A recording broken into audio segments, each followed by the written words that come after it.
अगला test match India और England का कल से शुरू है और एक्सपेक्टेशंस के बिल्कुल उलट सवाल जो हैं इस बार इंग्लैंड के पास कम होंगे, इंडिया के पास ज़्यादा होंगे। Cricket is a game of glorious uncertainty, जो कि हमने देखा, हमें पता लगा कि अभी हम लोग इंडिया को फेवरेट मान रहे थे going into third test match, लेकिन इंग्लैंड ने जो खेल दिखाया उसके बाद हमें पता लगा कि आप किसी को इसमें मतलब कह ही नहीं सकते कौन सी टीम का अपर हैंड है, क्या होने वाला है। बिल्कुल ही अनएक्सपेक्टेड आउटकम मिले हमें मैच में और इंडिया इनिंग से हारा यहाँ पर। और बिल्कुल 78 पे ऑल आउट होने के बाद ज़्यादा कुछ स्कोप बचा था नहीं, लेकिन चौथे दिन के खेल के बाद तीसरे दिन के खेल के बाद जो उन्होंने बैटिंग करके दिखा दी थी प्लेयर्स ने, अपने कोहली ने और पुजारा ने, उसके बाद कुछ उम्मीदें थी बट मतलब बिल्कुल ही सब पानी में ही बह गया एकदम से। तो अब अगला मैच शुरू होने वाला है और जो सवाल होंगे इंडिया के पास ज़्यादा होंगे। केएल राहुल जो था वो 2 सेंचुरीज बना के आ रहा, वो इस मैच में नहीं चल पाया। और रोहित शर्मा जो था, रोहित शर्मा मैं कहूँगा एक इंडिया के लिए फाइंड ऑफ द सीरीज़ है। फाइंड ऑफ द सीरीज़ आप नहीं कह सकते, लेकिन रोहित शर्मा ने अपने आप को रीडिस्कवर किया इस सीरीज़ के अंदर। ये जो दुनिया का नंबर 1 वाइट बॉल बैट्समैन है, वो अपने आप को आके अपने इंस्टिंक्ट्स को कर्व करके यहाँ पे खेल रहा है। ऑफ स्टंप के बाहर की सारी बॉलें छोड़ रहा है वो आदमी। अगर कर भी रहा है तो उनको सॉफ्ट हैंड्स के साथ खेल रहा है कि एज लगे तो एज भी कैरी नहीं कर रहा स्लिप के अपने फील्डर के पास। तो इस हिसाब से रोहित शर्मा बैटिंग कर रहा है, बिल्कुल कैलकुलेटेड अप्रोच के साथ खेल रहा है। उसको पता है कि अगर उसने एक सेशन बॉलर को रिस्पेक्ट दे दी तो उसके पास 2 सेशन अपने रन बनाने के लिए भी मिलेंगे पूरे दिन में। ये हम मालूम है तेरे बाप को मत सिखा चल, हम मालूम है तेरे बाप को मत सिखा चल, हम मालूम है तेरे बाप को मत सिखा चल। चीज़ इंडिया के बाकी बैट्समैन नहीं कर पा रहे हैं। अजिंक्य रहाणे का कॉन्फिडेंस काफ़ी कम है, वो पता नहीं क्या इशू चल रहा है उसके साथ। उसने लॉर्ड्स में रन बनाया, एक पार्टनरशिप करी पुजारा के साथ, उसके बाद उसको कॉन्फिडेंस कहाँ चला गया है नहीं पता किसी को। Pujara interestingly came back to form. Pujara आया, थोड़ा सा अटैक करके खेला, उसको थोड़ी लेग अपना टांगों पर बॉल डाली इंग्लैंड के प्लेयर्स ने। That help him to get into the groove और उसने आके थोड़े बहुत रन बनाए। बट वो चौथे दिन आते ही सुबह उसने एरर इन जजमेंट किया, बहुत ही मेजर ब्लंडर किया पुजारा ने। बट पुजारा ये मैच खेलता दिख रहा है मुझे। रहाणे के ऊपर थोड़े बहुत सवाल हैं, बट रहाणे भी ये मैच खेलेगा आई गेस। तो इन दोनों को रन बनाने होंगे इस मैच में फिर से, वरना आई डोंट सी कि इंडिया रहाणे को आगे कैरी करेगा किसी और अपना फॉरेन टेस्ट सीरीज़ के अंदर। ना ना, ऐसा गलत काम ना करना जी। अगर इंडिया को फॉरेन लैंड पे सीरीज़ जीतनी है कंसिस्टेंटली, ऑस्ट्रेलिया के बाहर या फिर इंग्लैंड में, साउथ अफ्रीका में, न्यूजीलैंड में, तो इंडिया को एक अटैकिंग बैट्समैन चाहिए 3, 4, 5 में, जो कि आज से पहले जो अटैकिंग बैट्समैन था वो कोहली हो जाया करते, लेकिन कोहली की अपनी फॉर्म साथ नहीं दे रही है। पुजारा एक डिफेंसिव प्लेयर, तो इंडिया को अटैकिंग प्लेयर चाहिए यहाँ पर एक।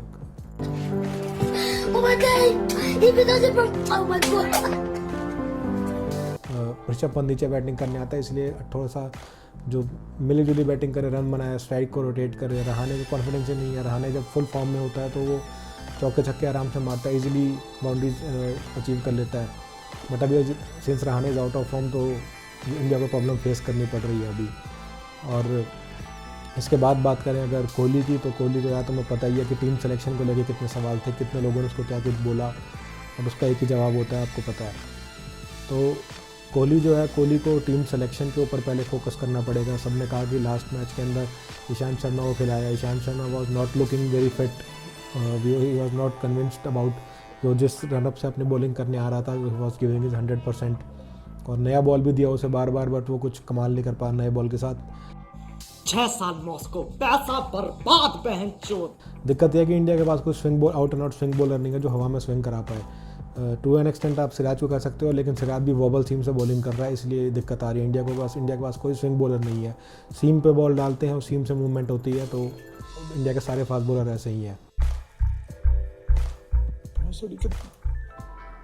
तो कोहली को अपने फॉर्म को रीडिस्कवर करना पड़ेगा। कोहली को भी काफ़ी दुख होगा कि वो 45 नॉट आउट गया, अगले दिन आके 55 बनाए, 150 किया, लेकिन batsman of the calibre of Kohli, एक 50 से संतुष्ट या सेटिस्फाई होने वाला प्लेयर नहीं है कोहली। और यहाँ पर इस ग्राउंड पे इंडिया ने पिछले 50 साल से कोई मैच भी नहीं जीता है। ओवल पे इंडिया ने कोई मैच भी नहीं जीता है पिछले 50 साल से। रोज आते हैं इस उम्मीद पे, आज जीतेंगे, कल जीतेंगे, परसों जीतेंगे, रोज हारते हैं। आउट एंड आउट यहाँ पर बैटिंग विकेट होता है, पर आज जो फोटोज़ आई हैं पिच की उसमें देख के लग रहा है काफ़ी ग्रीन टॉप बनाया है इंग्लैंड ने। और देखते हैं कि कल कैसे पिच मिलती है इंडिया को यहाँ पर। और टॉस भी इम्पोर्टेंट रोल प्ले करेगा। लेकिन इंडिया को एक अपनी टीम में चेंजेस ज़रूर करने पड़ेंगे। कुछ लोग कह रहे हैं, 2 एक्सपर्ट्स भी कह रहे हैं कि 2 चेंजेस होंगे, लेकिन as far as I see it मुझे लगता है कि ईशांत की जगह पर अश्विन आएगा टीम के अंदर। और टीम के आज बॉलिंग कोच ने बता ही दिया है कि Jadeja is fully fit, so Jadeja will be in the team for sure, क्योंकि वो बैटिंग अच्छी कर लेता है। इंडिया को बस एक चेंज करना पड़ेगा कि जडेजा को बैटिंग ऊपर कराएं और पंत को बैटिंग नीचे कराएं, क्योंकि पंत जब ऊपर बैटिंग करता है तो पंत अपने डिफेंस को इतना ट्रस्ट नहीं कर पा रहा है। उसका बस अपना वैम वैम अप्रोच है, आगे बढ़ के मारो। तो अगर उसने उस हिसाब से बैटिंग करनी है तो उससे अच्छा वो टेल के साथ बैटिंग करे। जडेजा के पास अच्छा डिफेंस है, जडेजा ऊपर एक आके बैटिंग कर सकता है, तो वो एक अच्छा ऑप्शन रहेगा इंडिया के पास। तो Ashwin will be back most probably. Ashwin ने सारे के लिए एक मैच खेला भी था यहाँ पर, इसी ग्राउंड पर 6 विकेटें भी निकाली थी अश्विन ने, और Ashwin will be the main की। तो अश्विन के ऊपर प्रेशर भी बहुत रहने वाला है कल के मैच में, क्योंकि वो एक इंडिया का प्राइम स्पिनर है, इंडिया का नंबर 1 स्पिनर है वो। उसने WTC फाइनल, जहाँ पर फास्ट बॉलिंग के लिए बेहतरीन कंडीशंस थी, स्विंग सीम के लिए अच्छी कंडीशन थी, वहाँ पर इंडिया के फास्ट बॉलर विकेट नहीं निकाल पाए थे, वहाँ पर भी अश्विन ने विकेट निकाल के दिए थे। तो अश्विन पर ही कल प्रेशर होगा कि वो अच्छी बॉलिंग करे, विकेट्स निकाले। और वो ऐसा बॉलर भी नहीं है कि वो सिर्फ कंटेन करने, जडेजा की तरह सिर्फ बैट्समैन को कंटेन करता है, वो अटैक करता है। वो थिंकिंग बॉलर है, वो नए नए तरीके निकालता है बैट्समैन को आउट करने के, वो सेटअप करता है at mindset level. I can compare him to James Anderson. जैसे जेम्स एंडरसन बैट्समैन को सेटअप करता है, उसी हिसाब से अश्विन भी बैट्समैन को सेटअप करके ही खेलता है। तो अश्विन का खेलना कल बिल्कुल तय है। इंडिया की बॉलिंग में आई गेस के जो हमारे फास्ट बॉलर्स हैं उनके ऊपर काफ़ी लोड है।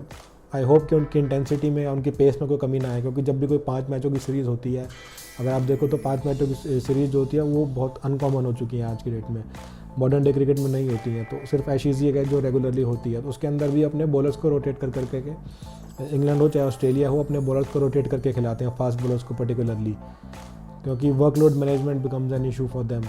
फास्ट बॉलर्स की बॉडी पे काफ़ी इम्पैक्ट आता है और फिटनेस को मेंटेन करना काफ़ी ज़रूरी होता है। तो और ख़ास तौर पे ऐसा कि जब बुमराह हमारे लिए, बुमराह ने अभी IPL भी खेलनी है, बुमराह ने फिर T20 वर्ल्ड कप भी खेलना है, तो ऐसी सिचुएशन में workload management becomes really important.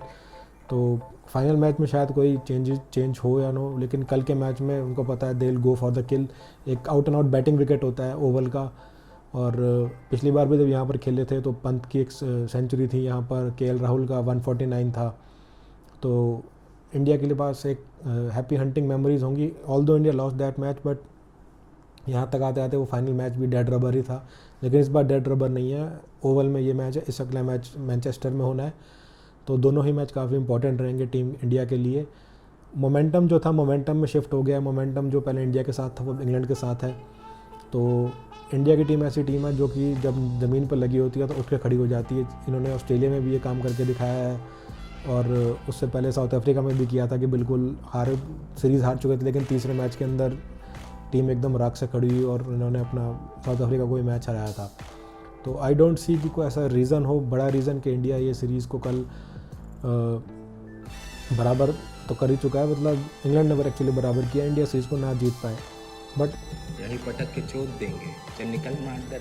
Challenge ये देगा कि इंग्लैंड की टीम के अंदर उनका जो मेन स्विंग बॉलर है क्रिस वोक्स, वो फिट होकर वापस आ रहा है। मार्क वुड भी आज फिट हो चुका है। तो क्रिस वोक्स एक ऐसा बॉलर है जो बॉल को एक लेंथ पे डाल के ऊपर उठाता है और स्विंग भी होता है। तो ऑन द राइज खेलना उसको काफ़ी मुश्किल होता है। और Chris Woakes is a really good allrounder too, lower order में आके अपना बैटिंग भी कर सकता है अच्छी।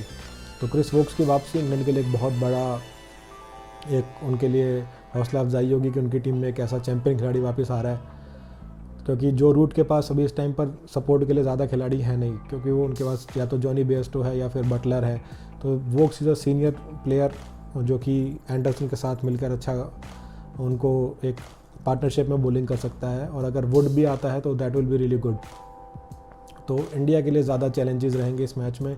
इंग्लैंड के पास अपने जो चैलेंजेस है, जो हमने लास्ट टाइम भी डिस्कस किया था कि उनके ओपनर नहीं चल रहे थे, उनके ओपनर्स को हमने रिडिक्यूल किया, उनके ओपनर्स चलने लग गए हैं। उनका मिडल ऑर्डर जो रूट ने संभाल रखा है पूरा, लोअर मिडल ऑर्डर की उनको ज़रूरत नहीं पड़ रही, क्योंकि जो रूट मिडल ऑर्डर में इतने रन बना के दे रहा है कि उनको फ़र्क ही नहीं पड़ रहा।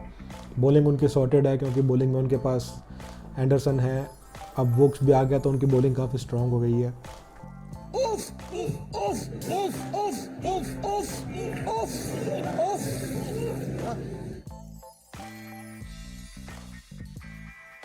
और वुड भी आ चुका है।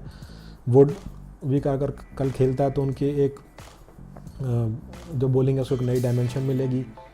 तो देखना यही होगा कि कल इंडिया क्या करता है, किस कॉम्बिनेशन के साथ करता है और क्या वो जो रूट के खिलाफ क्या स्ट्रेटेजी बना के आते हैं। अगर आप देखो तो इंडिया के जो अपने चारों बैट्समैन हैं मिडल ऑर्डर के, चारों भी क्या 3-4-5 को देख लो तो 3-4-5 कोहली, पुजारा और रहाणे, इन तीनों से डबल से भी ज़्यादा रन अकेला जो रूट इस सीरीज़ में बना चुका है। 3 मैच हुआ उसके कुछ 560 रन है सीरीज़ के अंदर। 2 मैच बचे हैं, मुझे लग रहा है कि वो कहीं 800-1000 रन ना बन जाए उसके सीरीज़ के अंदर। तो जो रूट के ख़िलाफ़ एक इंडिया को स्ट्रेटेजी बना के आनी पड़ेगी और देखना होगा कि कैसे इंडिया के बॉलर जो रूट को टैकल करते हैं। लॉ ऑफ एवरेजेस भी जो रूट के खिलाफ जा सकता है कि जो रूट 3 मैचों में 3 सेंचुरी बना चुका है, अब इससे ज़्यादा क्या करेगा, चौथे मैच में सेंचुरी बना देगा तो that he will be in the form of his life. Virat Kohli जैसे 2 साल पहले ऐसा था कि he was hitting centuries at his will, जब उसका मन कर रहा था तो वो सेंचुरी बना देता था उस दिन आके। ऐसा ही एक गोल्डन पैच आया था, पर्पल पैच आया था अपना स्टीव स्मिथ के साथ। तो वही अभी जो रूट के बैटिंग में वो पैच आया हुआ है कि जो रूट जिसको हाथ लगा रहा है वो चीज़ सोना हो रही है, जिस बॉल को टच करता है तो वो चौके के लिए चला जाता है। तो वैसा ही कल कुछ देखने को मिलता है। क्या होता है, टॉस काफ़ी इंपॉर्टेंट रहे क्योंकि ग्रीन टॉप है ये। अगर इंग्लैंड की पहली बॉलिंग आ जाती है, इंग्लैंड कल पहले बॉल करता है तो India will be under pressure क्योंकि उनके फास्ट बॉलर इस टाइम ज़्यादा बेटर फॉर्म में है। जेम्स एंडरसन है और वोक्स भी उनके पास वापस आ गया है। तो इंग्लैंड के जो फास्ट बॉलर्स हैं they are having a really good run as compared to India, जहाँ के इंडिया के फास्ट बॉलर काफ़ी अब सीरीज़ में 3 मैचों में काफ़ी बॉलिंग कर चुके हैं, अब काफ़ी थक गए होंगे और आई होप कि उनकी इंटेंसिटी में कोई कमी ना आए। तो टॉस वुड भी रियली इंपॉर्टेंट। देखते हैं कल कोहली टॉस हारता है, जीतता है, उसके बाद क्या होता है। तो कल के मैच के बाद डिस्कशन करते हैं, कल के दिन के प्ले के बाद।